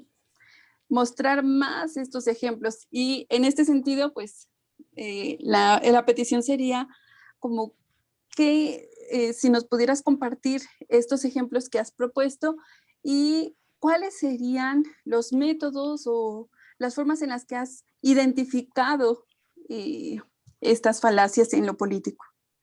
Muchas gracias. Gracias a ti, Marisol. De hecho, mencionaste un tipo de falacia que saqué un poco del análisis por una cuestión de tiempo, que era justamente la de... caramba, se me fue el nombre. Ad hominem, ¿no? No, la desconexión entre premisa y conclusión. La falacia más general, la atingencia, la falacia de atingencia. Y de hecho tenía un par de ejemplos, pero como dije, no cabe mayor análisis, sino más bien usarlos de ejemplo. Y apunté uno dentro de en los apuntes estos en la entrevista que les mostré de Oxenford a Rafael López Aliaga, en donde hace, y es bien interesante verlo como recurso retórico, una hilación de temas que no tienen ninguna relación, pero retóricamente consigue desviar totalmente la atención del tema que le fue preguntado algo distinto, en donde le preguntan una de las cosas más disputadas en torno a la pandemia y a las campañas, ha sido el hecho de que algunos de esos candidatos no han estado usando mascarilla en zonas bastante populadas, no, con grupos bastante grandes de gente. Entonces, la periodista le pregunta a Rafael López Aliaga por qué no usó mascarilla, y él hace una referencia que era más o menos así. ¿Por qué no le preguntas a Vizcarra por qué él no usa mascarilla? Él tampoco usa mascarilla. Es más, ¿por qué no le preguntas a Vizcarra cuáles son sus relaciones con Odebrecht? ¿Por qué no le preguntas, y Odebrecht, por qué no? Y ¡fum! Se fue. Y no hay ninguna referencia, y de hecho eso ocurre mucho en los debates también, en donde se hace una pregunta y finalmente el candidato lo utiliza como un espacio de discurso, no de respuesta a la pregunta, y ahí no hay, creo, ninguna metodología específica a seguir, excepto organizar la información claramente, ¿no? Organizarse a la pregunta, o sea, cuál es el tema que se está discutiendo, y tratar de establecer cuáles son los argumentos o cuáles son las premisas que está tratando de sostener, ¿no? Y preguntarse por la relación entre unas y otras cosas. Esa es la metodología que yo he seguido, simplemente partir de la teoría que ya más o menos manejo acerca de las diferentes clasificaciones de falacias y de las diferentes definiciones de argumentación inductiva, y lo que hice fue sentarnos ahí. Inicialmente mi interés salió porque efectivamente veía algunas de esas entrevistas, o como digo, tenía muchas discusiones con mis alumnos en donde ellos mismos, con una pregunta muy simple, se daban cuenta de que no estaban estableciendo realmente una conexión lógica o que no tenían un argumento para sustentar lo que estaban diciendo. Y frente a eso lo que comencé a hacer fue efectivamente ponerme a ver las ¿Me congelé yo o se congeló ella? Creo que se congeló ella, ¿verdad? Sí, entonces no soy yo el congelado. No. Cuando alguien se congela, uno no sabe quién se congela. Sí. Hasta no creo que que los otros hablan. Hay que esperar un ratito. Ahorita sí, la internet que siempre nos juega estas pasadas. Sí, yo tengo la intensidad de la red un poco intermitente también, entonces creí que era congelado, pero cuando lo vi a usted hablando, entonces también me di cuenta que no estaba congelada. Sí. No, eso ocurre también. Eso ocurre con... Lo que pasa es que cuando se congela uno no sabe quién es el que está congelando, ¿no? Porque la máquina sigue moviéndolo a uno. Sí, hoy se parece que la ha botado ahorita. Sí, eso pasa también por... Ahorita va a entrar. No se preocupe. Vamos a esperar entonces un ratito. Tenemos suficiente tiempo. Sí. La máquina me dice, you are the host now. Pero yo soy el administrador ahora, claro. Sí. Bueno, eso es bueno, no se cierra la sesión. Sí, no, siempre ponemos, inclusive Raymond también está de coadministrador. Ah, qué bien. Y ahorita va a entrar seguramente.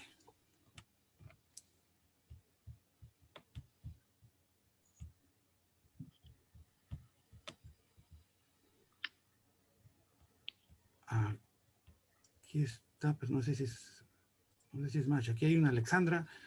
No, pero creo que esa es otra Alexandra, ¿no? Sí, porque dice que es. Sí, hay otra Alexandra.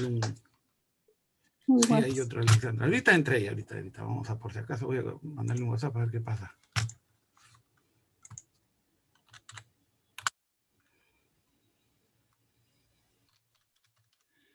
Estoy poniendo que le estamos esperando. porque ya me he puesto que está tratando de entrar.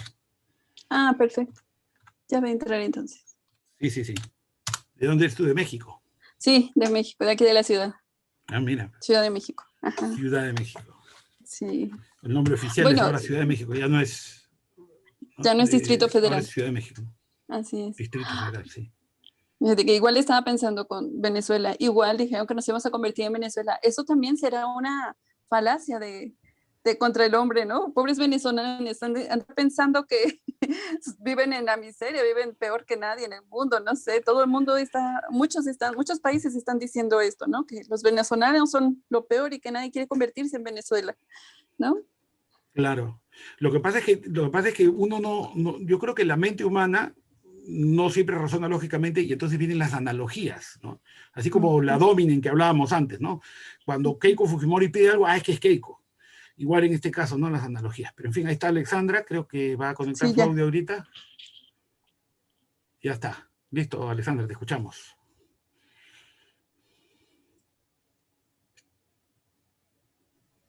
¿Qué pasó? Está conectando audio, dice. Sí. Ha de tener dificultad para conectarse. Ahí está. Debe ser que ha entrado por el celular. Eso también es una buena estrategia, por si acaso, para todos los que usan el Zoom. Siempre tener el celular al costado para entrar de emergencia.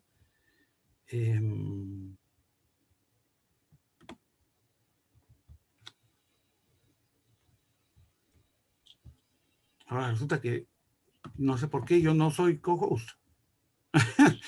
Raymond, ¿estás ahí? Sí, Sandro, yo te pasé el host, a ver, te lo vuelvo a... No, lo tiene ella. Ya está. Y Alexandra, ya estás habilitada para hablar. Sí, lo siento, se me cayó la señal de internet. ¿En dónde me escucharon? Sí. Bueno, creo que la pregunta era sobre la metodología. La metodología es una metodología de análisis simple, ¿no? A partir de información, de criterios teóricos, de cuáles son las falacias que nos podemos encontrar, de cuáles son los errores más comunes de argumentación, que creo que están un poco diseminados en distintos textos. Yo en general...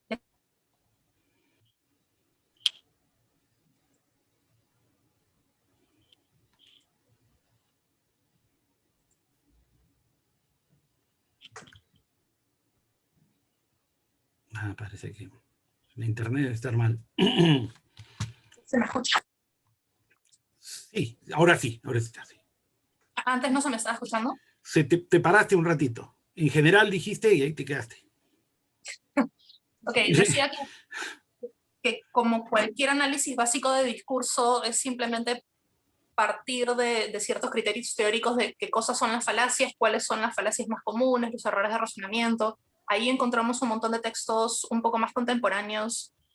Muchos de ellos no los he encontrado necesariamente en papers. De hecho, hay varios intercambios interesantes en páginas de internet de formas más contemporáneas o usos tal vez un poco distintos de algunas falacias clásicas. Y es simplemente, o sea, mi trabajo ha sido simplemente ver estos videos, ver estas entrevistas y tratar de encontrar esas hilaciones lógicas. Porque además creo que ha sido un esfuerzo que muchos hemos hecho previo a la primera vuelta, incluso intentando encontrar una opción educada en el sentido de nosotros, ¿no? Con información suficientemente educada para poder votar por esas candidaturas, ¿no? Sí, bueno, decías de la metodología que son preguntas y en torno a la conclusión, esa forma de ubicarlo, ¿no? También. Sí, lo que yo les decía antes, que es algo que suelo trabajar un poquito en mis cursos, es la parte de esquematización de argumentos, porque eso me ayuda a identificar claramente que es algo que no se puede hacer dentro de lógica formal, sino ver, digamos, las diferentes premisas que llevan, en algunos casos, premisas de conclusiones intermedias, ¿no? Conclusiones múltiples. Una premisa 1 que lleva a una conclusión 1, que lleva a una conclusión final, que en algunos casos dependen o no dependen de otras premisas similares. Esa parte de la esquematización creo que suele saltarse en la lógica informal y que termina siendo bastante útil, ¿no? Ver en qué medida se complementan o no se complementan esas variables de las que hemos estado hablando, ¿no? Las variables de considerar, por ejemplo, si puede haber un sesgo de perspectiva en el análisis, si hay información previa del candidato que más bien nos haga dudar de la veracidad de determinadas premisas, ¿no? Sí, muchas gracias. De nada. Y Gracias. felicidades, muy, muy interesante la ponencia. Muchas gracias. Sandro, tú vas a tener que ver lo de las preguntas porque yo no puedo ver. Manitos, sí. Sí, a ver si alguien más tiene una intervención.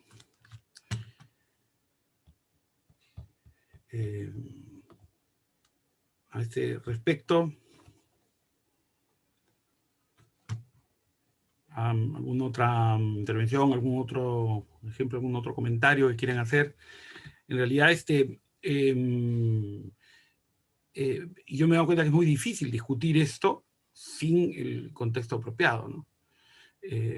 Pero, en fin, se puede ir haciendo poco a poco el esfuerzo intelectual, ¿no? De suprimir lo que te decía yo, ¿no? Suprimir el contexto para quedarnos en la parte lógica. En el caso, por ejemplo, en el caso, por ejemplo, que habías puesto también tú de conclusión inatinente, ¿no? Ese caso, o ignoratio elenchi, en esos casos es muy frecuente que se hace una argumentación cargada emotivamente y se concluye con no hay que votar por ese candidato. Y tú dices, bueno, pues ¿cuáles son las razones por las cuales no hay que votar por ese candidato? Simplemente no es posible, siempre nos han engañado, hemos estado, ya van dos elecciones que Fujimori casi llega, que no sé cuánto, entonces no es posible. Pero no se está diciendo cuáles son los pasos para llegar a esa conclusión, de no hay que votar o no hay que aceptar las elecciones o hay que aceptar las elecciones. Simplemente se está en la cuestión emotiva, en ambos lados. Yo para mí, algo que comentábamos antes de empezar tu conferencia es, yo entro a internet a ver lo que los demás publican, pero con un afán absolutamente antropológico, con un desinterés total, porque si me pongo a pensar quién tiene razón y quién no tiene razón, y me emociono, pero me emociono al encontrar, como tú dices, las falacias, al encontrar los argumentos, algunos argumentos bien hechos, porque no todo el mundo habla sonceras, algunos argumentos bien argumentados. Algunas personas, por ejemplo, tengo el caso de un amigo que se considera absolutamente central, y lo dice a cada rato, y sin embargo es obvio que él es anti-Keiko, ¿no? O sea, tú puedes estar en contra, yo por ejemplo estoy en contra de Keiko, pero puedo votar por Keiko porque políticamente digo, bueno, no quiero votar por el comunismo, yo no puedo ser que no sea anti-Keiko, pero finalmente opto racionalmente de votar por Keiko porque pienso no quiero el comunismo. Pero no, los comentarios, ahí lo que hay es estas falacias que tú estás haciendo, ¿no? O sea, él se engaña a sí mismo pensando que lo que está haciendo es un análisis totalmente racional, cuando ya es un análisis totalmente prejuiciado. Es porque era Keiko que él dice tales y cuales cosas. A ella le atribuye una serie de cosas que no se las atribuye a Castillo, ¿no? Porque tiene su historia, ¿no? No creo que sea necesario asumir una perspectiva neutral para tener un análisis racional, ¿no? Porque finalmente creo que es bastante discutible si se puede o no se puede adquirir realmente, claro, una perspectiva genuinamente neutral, considerando que además todos estos temas son temas centrales para el desarrollo de la sociedad en la que estamos, que además implican nuestras libertades personales, que implican las posibilidades que tenemos a futuro, desarrollo, no sé, pues, laboral. Entonces, genuinamente decir soy neutral y considero todas las opciones por igual, admitir una perspectiva ideológica o admitir ciertos sesgos hace más bien que sea más sencillo hacer un análisis del discurso, ¿no? No tiene por qué haber yo tengo que ser neutral para tomar una posición, sino ya, mira, yo quiero defender esta posición, pero evidentemente estar abierto a las críticas y estar abierto a cuando estoy sosteniendo una creencia infundamentada o fundamentada en elementos erróneos, ¿no? Claro. Hay una cita falsa de Aristóteles que no sé si la debes haber visto muchas veces, y eso está falsa porque parece que en ninguna parte de Aristóteles, hasta donde yo he buscado, la he encontrado, hay una cosa parecida. Hay una cosa parecida que en inglés es parecido a lo que dice, y han hecho la traducción en español, y en español no se parece para nada a la traducción que hacen en español de este pasaje de la si no me equivoco es de la ética, en la que dice una persona tendría que ser, una persona inteligente o racional, creo que dice, tendría que ser capaz de entender los argumentos sin comprometerse con ellos, una cosa por el estilo es, ¿no? Es una cita falsa, como les digo, no he encontrado exactamente un referente igual, he encontrado una cosa parecida alguna vez, pero no, nada. Y lo que sí se puede encontrar, es más bien una relación verdadera con esa cita. Es decir, eso es lo que habría que hacer. Pero como tú dices, es una cuestión muy idealista, ¿no? Desde una perspectiva cognitiva creo que es un poco difícil hablar de que se puede hacer un análisis que no tenga prejuicios o que no tenga preconceptos, ¿no? Porque el mero hecho de entender de qué cosa estamos hablando ya implica experiencias previas, preconceptos, entonces creo que es muy fácil desarticular una posición que se asuma realmente neutral en el discurso. Sí. Bueno, no sé si alguien más tiene o quiere participar de la discusión. Creo que lo que necesitamos es entonces agradecerte por la participación y quisiéramos, si es que alguien más tiene alguna observación, algún comentario. Buenas tardes.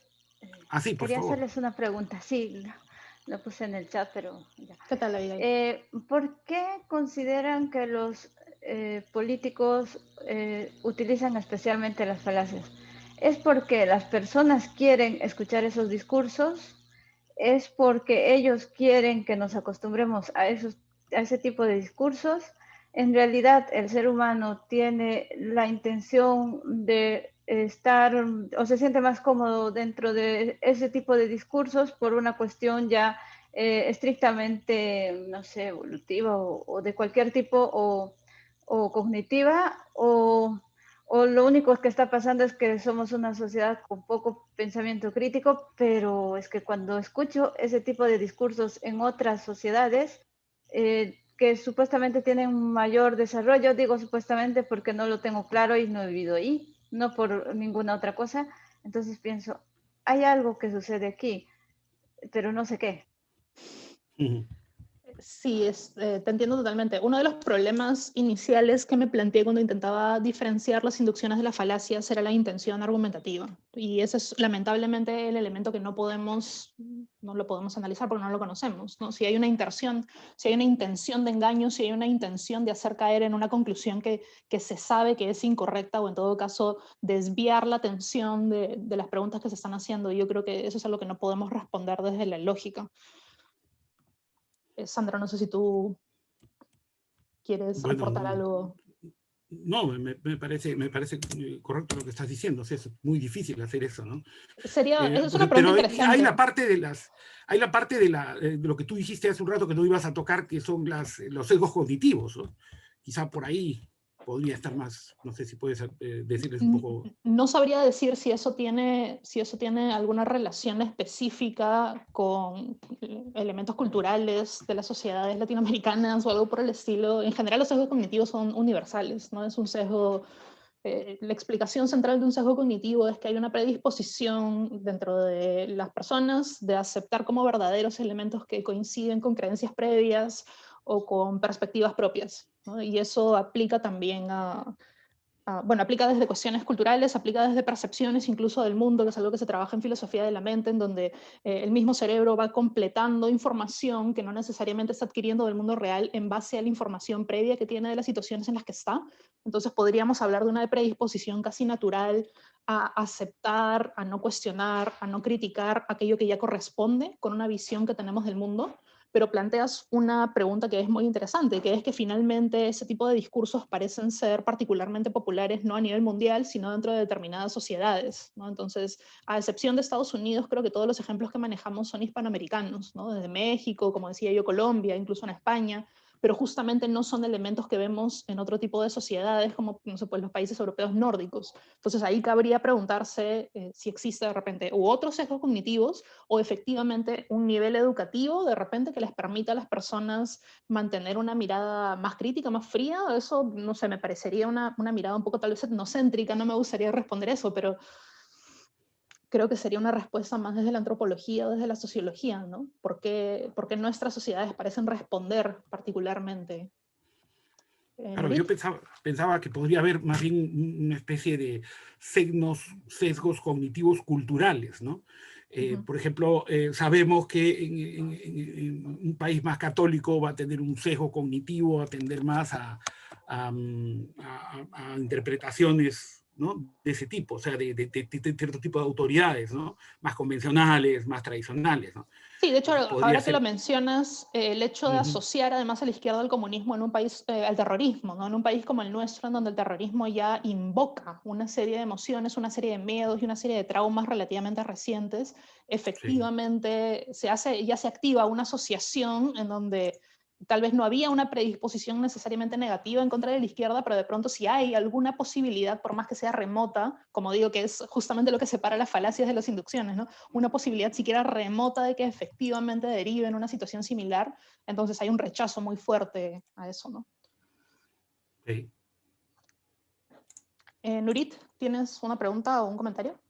Sí, supongo que solamente quería agregar a lo que están discutiendo, que no sé, quizás yo tengo un poco de dudas de qué tan no universal sea. O sea, no sé, en Suiza en una época prohibieron construir minarets de mezquitas, que son las torres de las mezquitas. Uno puede imaginar cómo ese debate se llevó a cabo y uno puede imaginar que no era exactamente, no sé, un intercambio de razones y argumentos como inductivos como muy claros y etcétera. Y en general, no sé, como en las sociedades nórdicas también hay una serie de problemas de racismo, como se ha ido, o sea, como las cosas que se habían ganado en los 60 en esas sociedades se han ido perdiendo, y también tienen como, cuando uno ve los debates que tienen como, no sé, digamos que también evocan este tipo de debates que estamos viendo acá. Quizás ahí tienen rasgos distintos, como por ejemplo en los países donde han habido guerras civiles, como en el Perú, algo similar al terruqueo, cosas por el estilo, son mucho más prevalentes, simplemente son parte de cómo se ha resuelto ese conflicto. Quizás eso no ocurre en esos otros países, pero o sea, esta forma de argumentar como falaz, sí, no me queda claro que sea como, supongo que quería resistirme un poco a que sea un privilegio hispanoamericano o como el nuevo continente o algo así. Gracias.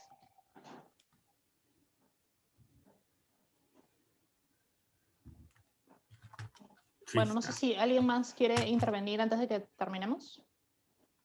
¿Una otra participación? Hemos tenido 21 personas. Parece que han estado muy interesante. No hay nada que hacer. Me gustaría además que conste dentro de la grabación un agradecimiento a Pamela por haber organizado estas sesiones, que además ha sido bastante de trabajo, y además por haberme invitado particularmente a participar de ellas, así como muchas otras personas. Así es. Una pregunta. Sí, se puede. Tampoco sin entrar en tema de la política y lo que piense cada uno, simplemente por el aspecto del razonamiento. Los argumentos en segunda vuelta a favor de Keiko o a favor de Pedro Castillo, por quienes no eran sus adherentes iniciales, es decir, el argumento entre el mal menor, plantea la problemática de cómo establecer cuál es un mal menor, ¿no? Porque si no van a ser discursos inconmensurables. Justamente lo que yo he apreciado que no ha habido en ningún espacio, no que se diga ya en televisión o en radio, sino ni siquiera en escrito en blogs de politólogos, ¿no? Es la evaluación de cómo determinar un mal menor. ¿Ha habido alguna suerte de ejercicio de repente usted con sus alumnos, aunque no esté publicado, de cómo tratar de establecer primero un consenso mínimo sobre cómo identificar un mal menor y después proceder a la evaluación de los razonamientos? O sea, no solamente el lenguaje inconmensurable de uno y otro, sino tratar de ir más atrás a las premisas de cómo construir un puente para entenderse. Bien honestamente yo respondería no. no existe, porque eso implicaría efectivamente tener un puente, por ejemplo, de criterios valorativos de qué cosa es más o menos relevante. Y en el caso específico de la segunda vuelta, lo que se ha contrapuesto, lo que yo decía que era un falso dilema, era un análisis de, en algunos casos, elementos económicos, pero en algunos casos elementos que no tenían ningún rasgo económico. Entonces tú podías estar en contra, por ejemplo, del modelo de Perú Libre, por el tipo de cambios económicos que pretendía proponer al sistema, el status quo, pero estar en contra de Fujimori no por elementos económicos, sino por elementos morales, por el tipo de impacto que ha tenido su partido en nuestro país, por las reivindicaciones, esos crímenes de lesa humanidad durante el conflicto armado, por la institución de la corrupción dentro del poder judicial. Entonces tú finalmente estás contraponiendo dos cosas que, como tú dices, son inconmensurables. Entonces tú puedes tener una preferencia hacia la organización económica y puedes definir además el bienestar humano a partir de factores económicos, o puedes definir el bienestar humano desde factores morales, éticos, jurídicos. Entonces finalmente no creo que se puedan, no creo que se pueda trazar un puente, ¿no? No sé si a alguien más de repente le interesa dar su posición en ese tema. O si alguien podría proponer alguna forma, algún criterio inicial de cómo valoramos en base a los mismos criterios, no sé, los mismos intereses, ¿no? Pero, y el problema de los lenguajes inconmensurables en teoría de la argumentación, ¿cómo se ha abordado? Es decir, ¿no hay esperanza o hay ciertos casos? O sea, no solamente hablando ya de este tema de política entre dos candidatos tan diferentes y extremos entre sus distanciados entre sus propuestas, sino, por ejemplo, en el lenguaje en los debates estos de suma cero muchas veces, ¿no? Entre el ateísmo o quien cree en Dios, entre el provida o el que defiende la legalidad del aborto, etcétera. Muchas veces son lenguajes racionalmente inconmensurables, por muy racionales que cada cual pueda hacer, existe como que un metalenguaje o no sé, alguna base previa que teniera que definirse, porque si no es como que un lenguaje finalmente es sordo, por muy racionales que sean. Hay la desesperanza de la sordera de inicio. ¿Eso ha sido desarrollado? ¿Hay alguna propuesta para rebasar eso? En teoría es la lógica, ¿no? En teoría ¿sí? La lógica pretende, claro, en teoría la lógica pretende es lo que te estaba diciendo hoy hace un momento. Si tú coges por ejemplo, ¿no? Decir, es el colmo, ¿cómo es posible? Que Fujimori es una tramposa y quiere impugnar los votos, ni bien ha terminado las elecciones, quiere impugnar los votos. Yo puedo decirle a la persona, a ver un momentito, si fuera Castillo, por ejemplo, el que quiere impugnar los votos, ¿tendría razón? Pero creo que esa no es la pregunta. No, claro, porque lo que está pasando es, en los sesgos, si hay sesgos inevitables, ¿no? En nuestra forma de ver, y si la lógica puede salirse de estos modos de ver, ¿no? Entonces, se supone que al hacer este esfuerzo racional de salirte del contexto, estás haciendo un esfuerzo de utilizar una especie de lógica. Pero me parece que tú ya respondiste también eso diciendo, no va a haber finalmente esto, ¿no? No hay finalmente esto porque somos humanos. O sea, no somos seres racionales, somos seres sentimentales que razonamos. Y en ese sentido, podemos hacer un esfuerzo por reducir ese elemento de arbitrariedad o de subjetividad, pero no podemos acabarlo, ¿no? Eso es lo que yo creo. A mí me parece que la pregunta, bueno, ahí Nureddin nos puede corregir, pero me parece que la pregunta va por otro lado, porque por un lado uno puede hablar de cómo reducir o cómo modificar sesgos cognitivos o cómo modificar ciertos sesgos partidarios que uno pueda tener, pero algo muy distinto es establecer un criterio sólido que, digamos, sea independiente de la situación, en donde tú digas cómo determinamos un mal menor X.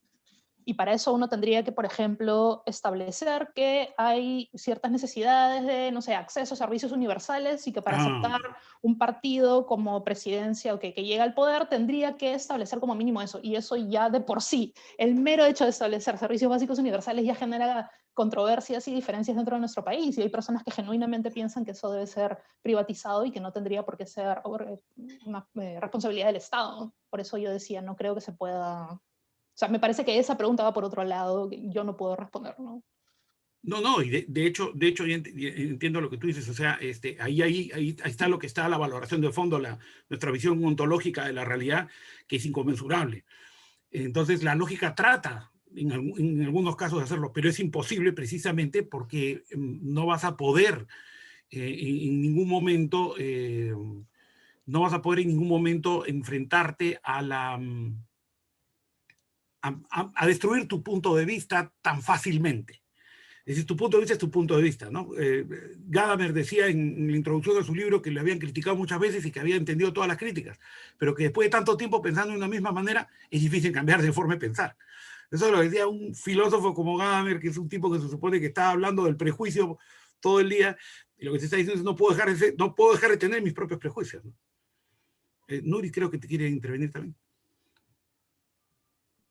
Sí, solamente quería agregar que suena que la pregunta que ha hecho Nureddin era como, no sé, perfecta para el campo de la metaética, por ejemplo, y de cómo entendemos ciertas disputas morales. Entonces, algunas personas quizás sí dirían, como, mira, más bien este tipo de desacuerdos son evidencia de que hay inconmensurabilidad. Y esto es una de las cosas que tenemos que explicar cuando hacemos metaética. ¿Por qué es que hay este tipo de desacuerdos? Y mucha gente va a preferir una postura que simplemente como no sé, como acepte como punto de partida que es inconmensurable, ya sea porque simplemente expresan nuestras actitudes, nuestros juicios morales, o porque siempre son como dependen del sujeto, así como los gustos o cosas por el estilo. Pero otras personas, como creo que más estaba sugiriendo Alexandra, sí van a sostener que no, que más bien, así como hay múltiples desacuerdos en las ciencias, etcétera, no hay una cuestión de inconmensurabilidad acá, que quizás tenemos que llegar a ver dónde está el desacuerdo subyacente entre las dos posturas, pero que uno sí podría llegar a encontrar ese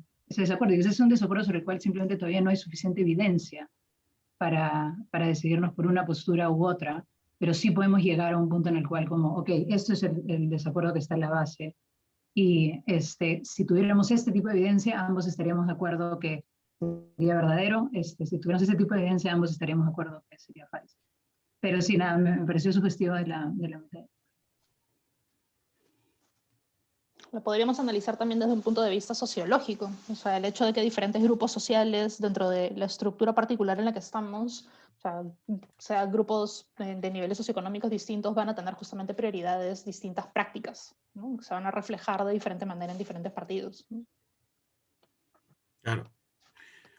Ahí nuevamente hay puntos de vista ontológicos de fondo, porque hay gente que va a decir, desde una perspectiva, por ejemplo, más del análisis marxista, que tu punto de vista económico va a impedir que tú pienses de determinada manera, ¿no? Pero otras personas dicen, no, es mentira, uno podría salirse de ese punto de vista, ¿no? Entonces también tenemos esta variabilidad de hasta qué punto, o sea, tenemos distintos prejuicios y tenemos distintos prejuicios sobre los prejuicios. Nuestros prejuicios, o sea, ¿cuántos creemos que ciertos prejuicios podemos evitar y ciertos prejuicios no, ¿no? Hay prejuicios, por ejemplo, que dicen que